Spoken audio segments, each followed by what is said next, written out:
Have you heard anyone say recently, video games are not as good as they used to be? Movies are not as good as they used to be. Cars, the NBA, the NFL, music is not as good as it used to be. And no, you're not crazy. There's a lot of truth to these statements. Now, hip-hop is not dying, but you have to be totally narrow-minded to think that it's as dominant as it used to be. And most of you know me as the hip-hop guy, and don't worry, I'm not about to just shit all over this genre that made me. I still love it and I ain't going anywhere, so get that out of your head. But most people who've been discussing this topic exhaust these same old arguments. The beats are repetitive, the lyrics have no meaning. They only rap about murder, girls, drugs, and money. There are too many clones, they're just trying to go viral and not create art, they're clout chasing, violence, blah blah blah. Now, those are some good points, and they ain't wrong, but the problem is so much deeper than that. The truth is, our world, our species, human civilization is advancing into something far more complex than what we used to be, and I know I'm coming off extremely pretentious and annoying and trying to be too smart.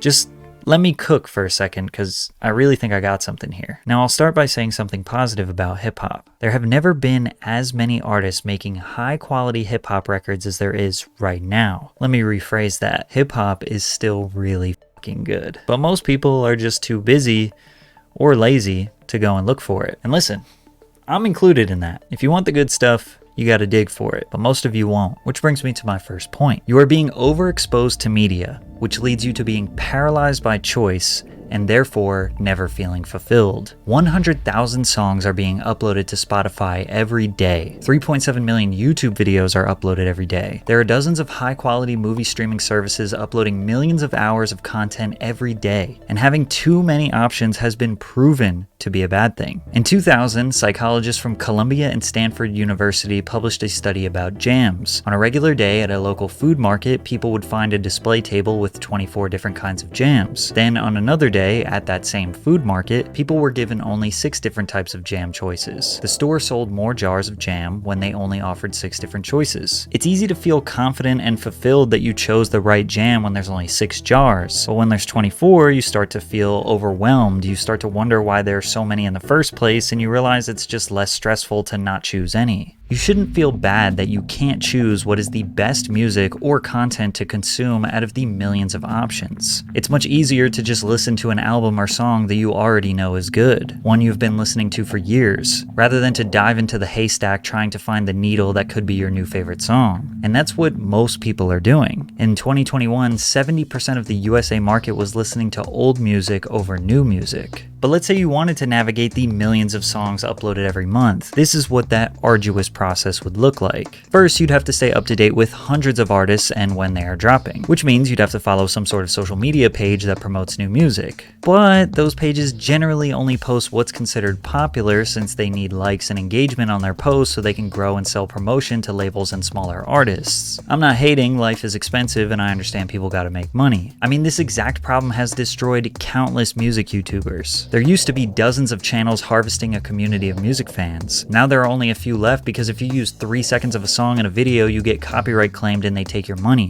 How are you supposed to make videos about music if you can't play the music? And if you can't make money off the video, it's too expensive and time consuming to put the care necessary to build a following. Every Aux Battle video I've uploaded since April has been demonetized, which I'm not gonna lie has kind of destroyed the series, which is why it's important for me to thank today's sponsor, Aura, for helping support the channel. Are you tired of receiving those spam calls from unknown numbers every day? I know I am. Data brokers are making a fortune selling your information to those spammers that are annoying you all day. These brokers are legally required to remove your information if you ask them to, but they make it super hard to do so. So let Aura handle it for you. Aura identifies the data brokers giving out your information and submits opt-out requests on your behalf. You can try Aura free for 2 weeks using my link, aura.com/PatrickCC. Aura has many other features to protect you and your family from online threats you can't see. It's really easy to set up too. Instead of having multiple different apps to get things like antivirus, VPN, parental controls, password management, identity theft, and more, Aura has them all in one place, and you get them all for one affordable price. I personally like how I can have all these features in one organized app. It's really convenient. You can either let these data brokers keep profiting off of your private information, or you can go to aura.com/PatrickCC to start your 2-week free trial. Link is also in the description. Thanks, Aura. So if fans can't rely on tastemakers, then they have to follow the artist directly. But whenever an artist posts on their social media, new song dropped or out now, the algorithm actively hides the posts because Instagram and TikTok do not want them posting anything that is going to take the user off their app and onto another. So even the artists that you follow and want to be notified when they drop won't show up on your feed. The only way an artist can get around this is paying for exposure through ads. Therefore, the artists with the most money, whether that be independent or signed to a major label, are the ones that end up on your feed. We all know that money doesn't buy talent, and 99.9% of the time, the talented artists don't have the money to rise to the top of the algorithm. So then the artists become desperate. And can you really blame them? They begin performing gimmicks and antics on TikTok to get a crumb of organic exposure, like making some stupid song that only people like as a soundbite in the background of other TikToks. And when the artist gets rewarded for this strategy, they do one of two things. They get resentful that people liked this stupid thing that they created for attention, and then they go back to making the actual music that they wanted to create, only for that music to fall on deaf ears because the listeners were never really fans of them. Or they continue to make gimmicks hoping to go viral again, leading to the repetitive cycle of nonsense that nobody actually likes. So then why are record labels signing these gimmicks knowing that they don't really have that much to offer? Won't a label make more money off the next Tyler the Creator, J. Cole, or Kendrick Lamar? Well, yes, but that's way too risky. For around 100 years, an artist had like one way to make a music career possible. They would record a demo, perform shows in the closest city to their home, and hopefully gain a reputation for being a promising talent. Maybe they would get the attention of a radio or club DJ and get their music broadcasted to a larger but still generally localized market. Then music labels hired A&Rs to scout talent like a football coach, going city to city visiting small clubs, bars, and listening to local radio stations to see who has potential for a record deal. If the artist was lucky enough to get a record deal, they would have a team dedicated to helping develop the artist, fine-tune their music, image, and creative direction, then push their music out to a national market and see what cities take a liking to their new talent. And as you can imagine, this was a massive time and financial investment, and record labels would continuously try and market these artists even if the fans weren't immediately impressed. Why? Because they believed in their talent and spent so much effort to discover and develop them. Labels would also scout and sign a wide variety of different talents because if one artist didn't work, well, it didn't make sense to push the exact same sound. These A&Rs were trained professionals. They were humans using their human experience to invest and promote what they think other humans would like. And it worked like that, almost flawlessly, for like 80 years. Okay, flawlessly might be a little bit of a stretch. The old way made it basically impossible for a new artist or an upcoming artist to break through. Like, we were way too reliant on record labels. There were probably so many great artists that never got discovered because an A&R for a music label just never happened to be where they were when they were performing in some bar or bowling alley. For the average person, the only music that existed was stuff that was on the radio or in movies or on MTV or just what their friends liked. But that's also what made the music so iconic, is because like everybody knew the same stuff. Then the internet came, which was great for a little bit, until it wasn't. The internet created the opportunity for any artist to get their music out to the world. So individually, for artists, it was so much better, but it destroyed music communities. Music that once unified us is now dividing us. Before everyone had smartphones, the internet was a fringe hobby that introverted people and children used. Chameleonaire, Soulja Boy, and the entire SoundCloud rap era used the internet to create a wave so dominant that it changed the music industry. From 2012 to roughly 2018, SoundCloud was a place for innovative, interesting, and counterculture rap music. Being a SoundCloud rapper was perceived as someone who had a failing music career, which made the community stronger and more cult-like, rooting for these rappers to win. But then the internet rapper became a normalized, formulaic career path that labels figured out how to dominate, and the community aspect around internet rap disappeared. The algorithm made the process of discovering talent less about taste and more about objective data. A&Rs are now just data analysts who look for boosts in streaming data. Record labels don't care how the music sounds, they just care if people are listening. But as we explained before, people are not necessarily listening to music for the same reasons that they used to. And sometimes the algorithm or streaming data is just wrong. It just doesn't mean that the song is good or that the artist is objectively talented. It could be random. It could mean nothing. Think about the YouTube algorithm. You watch one video about dogs. All of a sudden you see another one recommended to you. You click that. Now 3 are recommended. You go down one YouTube wormhole and your whole feed is transformed into only dog content. Music algorithms operate similarly. Let's say you listen to a couple Pop Smoke songs on Spotify. You start getting recommended similar artists who are using the same style beats and sounds. Before you know it, your Discover Weekly is flooded with every Brooklyn drill and UK drill rapper in existence. You were in a drill mood for a couple of days and now Spotify made it your entire listening experience. Then the upcoming artists are incentivized to copy someone else's sound because the only way they'll make it into the algorithm is if they can be categorized alongside another bigger artist. So you have to manually trick the algorithm and listen to a bunch of different stuff on purpose to get recommended a decent variety, or not rely on the algorithm at all. But it's hard not to rely on them when they're extremely convenient. And this is a little bit of a tangent, but it's crazy. The other night I was driving and I was going to pick up some food for dinner, and there's a car coming at me and their headlights just totally blinded me. I didn't say anything, I didn't make a noise, I didn't text anyone, I didn't call anyone, but I did think to myself, like, dang, their lights are so bright. And I started thinking about, okay, is this legal, or like, can they get in trouble, or why are they so bright? Just all these questions about these bright headlights. I pick up the food, I get home, I pop on YouTube, and what do I see? A video titled, "Blinding Headlights Are a Growing Problem on US Roads." And no, this was not a new video. It's 6 months old. And no, I don't watch content about cars or about headlights or social problems. And yeah, I watched the video. And I'm honestly glad it was recommended to me because I really wanted to know.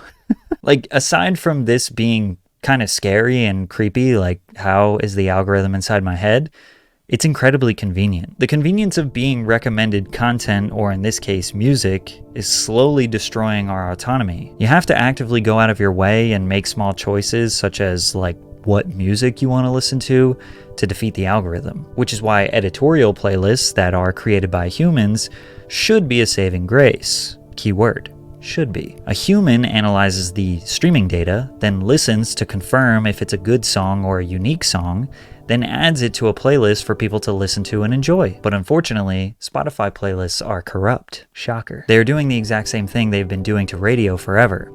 Payola. Whoever pays the most money to the tastemakers, aka the radio DJs and playlist curators, makes it to the top. Upcoming artists realize social media is not a fair market and they get desperate for exposure by sacrificing their art. And the fans, who are too busy to become full-time A&Rs, get screwed because they think that what is being recommended to them, or what's on the radio, or what's on Rap Caviar is all that music has to offer right now. But the truth is, right now there are so many objectively great artists making great music. Like, probably more than ever. Just take the YouTube channel Colors as one example. Every few days they upload a video of a talented artist who likely has a full catalog of great music you can go and enjoy. So why do you feel deprived of great music when it's obviously not that hard to find? Well, that's because it's not necessarily the music that you're craving. It's community. It's a sense of belonging.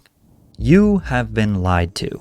You have been told that you should be more ambitious. You should be a boss, a hard-working Sigma grindset demon chasing a life filled with experiences, material things, and forget all that having a family, simple life nonsense. Young people feel this pressure. We feel like no matter what we're doing in life, it's not as good or as fulfilling as what it could be. I mean, just open any social media app and you'll be overloaded with all the amazing things you could be doing. In fact, you probably got this grindset mentality not from people in your neighborhood or the people who've been stuck in your town for generations, but rather other people online. Over half of Americans spend more than 50% of their time online. And although we are more connected than ever digitally, we still feel alone. 34% of Americans expect to spend more time by themselves, with 37% saying they don't interact with anyone at least once a week. Now, most of us are alone because most of us don't really have a third place. Think of your home as your first place where you spend, most of your time, and then work or school as your second place. Where is your third place? A home away from home,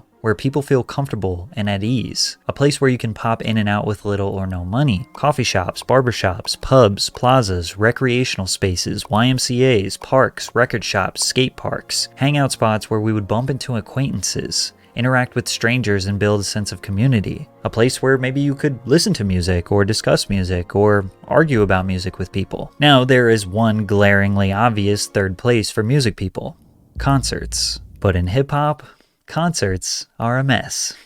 They suck. Hip-hop concerts are by far the worst live music experiences that there is. They are typically bad performers with a crowd full of people too cool to participate. And on top of that, the shows are insanely expensive. I spent $1,000 on a Drake concert ticket and saw people filming themselves to show their social media followers that they were at a Drake concert. Rappers lip sync the words while the DJ just plays the MP3 file you can hear online. They might ad-lib a few times and jump around. So little by little, people are not going to as many rap concerts because it's just a big waste of time and money. To no surprise, rappers who are great live performers have more longevity in the genre, because that in-person real experience will last so much longer and mean so much more than any digital experience. We are using our phones as our third place. Some of you, Kai Cenat's bedroom on your screen is literally your third place. We can immerse ourselves into any subgenre, niche, forum, and interact with other digital versions of people. But as I stated before, oversaturation and money has made it impossible to figure out where on the internet is actually worth spending your time. Playboi Carti and his Opium label artists, as well as Yeat, are dominating right now, because they built a community. The fans have basically a dress code of Rick Owens, dog chains, and trench coats to look like Dark Souls characters. Yeat has invented his own language that the fans have written a dictionary for. They even have their own handshake. And yeah, sure, you might think it's cringe, but it's actually kind of beautiful. These fans feel like they belong to something. And they do. But it's so much harder to create this sense of community on the internet than it used to be, which is another huge reason why hip-hop is dwindling. Whereas genres like country, who are underrepresented on social media, have a very uniform aesthetic combined with amazing live shows, are thriving. Now, I can almost guarantee there will be a top comment on this video that looks something like this. People have been saying rap is dying since the birth of rap. Mainstream rap has never been where the quality resides, and you know that. Now, this argument is right, but it's entirely missing the point. Yes, you could make an argument that the current state of hip-hop is better than it's ever been, for individuals. If you want to do the hard work, you can discover hours and hours, thousands of high-quality songs to indulge in, and you don't really have to spend a fortune to do it, but you'll probably be alone, because your friends and community are too busy to be full-time music enthusiasts, so they're just gonna keep listening to what's popular on Rap Caviar, on the radio. They won't know any of the songs that you like, and you'll either have to listen to oversaturated, repetitive, and mind-numbing mainstream rap music, or be alone with your great music. And what good is music if you can't enjoy it, discuss it, or even argue about it with others? We want everyone to like what we like, or maybe we genuinely want to like something to fit in because we want to belong. But our society doesn't want us to all sing together and be unified. They want us divided and alone. Hip-hop is not dying. Community, belonging, friendship, togetherness, and humanity is.